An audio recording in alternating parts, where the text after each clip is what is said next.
श्रावस्ती नगरी में कृषा गौतमी नाम की एक कन्या रहती थी। गौतमी उसका असली नाम था। काम करते करते वह जल्दी थक जाती थी, इसलिए लोग उसे कृषा गौतमी के नाम से पुकारते थे। गौतमी ने जवानी में प्रवेश किया और उसका विवाह हो गया। गौतमी गरीब घराने की थी, इसलिए उसकी ससुराल के लोग उसका आदर न करते थे। कुछ समय बाद गौतमी के एक पुत्र हुआ। अब घर में उसका आदर होने लगा, लेकिन भगवान को कुछ और ही मंजूर था। गौतमी का शिशु जब कुछ बड़ा हुआ और इधर-उधर खेलने लायक हुआ तो विधाता ने उसे अपने पास बुला लिया। गौतमी ने सोचा, पुत्र जन्म से पहले इस घर में मेरा कोई सम्मान नहीं करता था।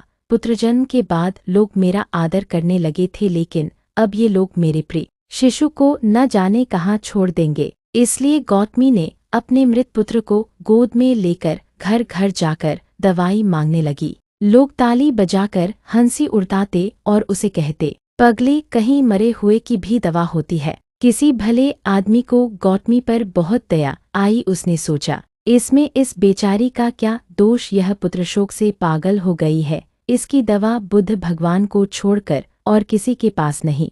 उसने कहा, माँ, तुम बुद्ध भगवान के पास जाकर उनसे अपने पुत्र के लिए दवाई मांगो, वह तुम्हारी समस्या का समाधान अवश्य करेंगे। गौतमी अपने शिशु को गोद में लेकर वहां गई जहां गौतम बुद्ध पालथी मारे बैठे थे और विनती करके बोली, महाराज, मेरे पुत्र को दवा दीजिए। गौतम बुद्धि ने कहा, तुमने अच्छा किया जो यहाँ चली आई। अब तुम ऐसा करो, इस नगर में जिस घर में किसी की मौत न हुई हो उस घर से सरसों के दाने मांग लाओ, फिर मैं तुम्हारे बालक की दवाई बनाऊंगा। भगवान की बात सुनकर गौतमी बहुत प्रसन्न हुई और सरसों के दाने लेने के लिए चल दी। पहले घर में जाकर उसने विनती की, बुद्ध भगवान ने मुझे आप लोगों के घर से सरसों मांग कर लाने को कहा है। अगर आप मुझे सरसों दे देंगे तो मेरा पुत्र जीवित हो जाएगा। गौतमी के ये शब्द सुनकर एक आदमी झट से घर में से सरसों के दाने ले आया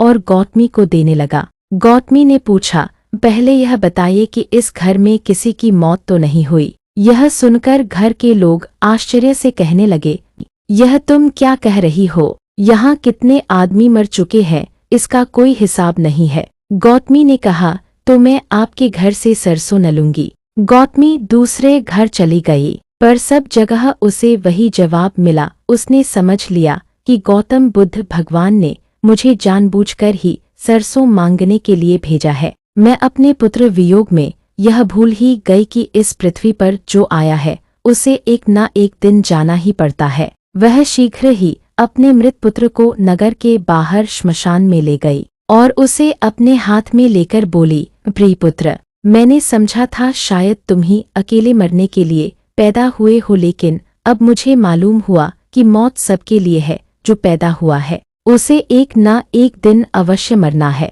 इतना कहकर अपने पुत्र को श्मशान में रख वहां से लौट आई और लौटकर गौतम बुद्ध के पास गई। बुद्ध ने पूछा, गौतमी, तुम आ गए, सरसों के दाने मिल गए? गौतमी ने कहा, भगवान, मैं समझ गई कि इस पृथ्वी पर जो आया है उसे एक दिन जाना ही पड़ता है, और यह कहकर वहां से चली गई।